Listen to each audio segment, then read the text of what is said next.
Pink છે, Taiwan pink છે અને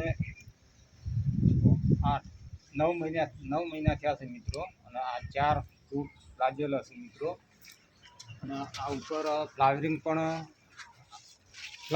ખૂબ આવે છે મિત્રો. જણા કોઈ ડાળી ખાલી નથી મિત્રો. બધી ડાળીઓ ઉપર મિત્રો ફળ આવેલું છે મિત્રો.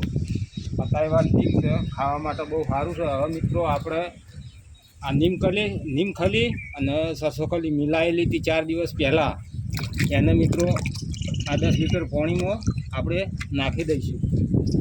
નાખી ખાઈ નાખીશું.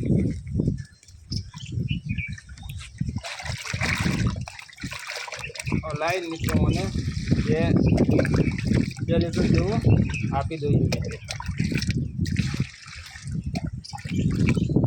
આ આપવાથી મિત્રો આ સાઈઝ વધે અને ફળ ખાવામાં બહુ મીઠું થાય. આ ઓર્ગેનિક ફર્ટિલાઇઝર છે, ઓર્ગેનિક લિક્વિડ છે, કોઈ કેમિકલ નહીં મિત્રો. જય માતાજી મિત્રો.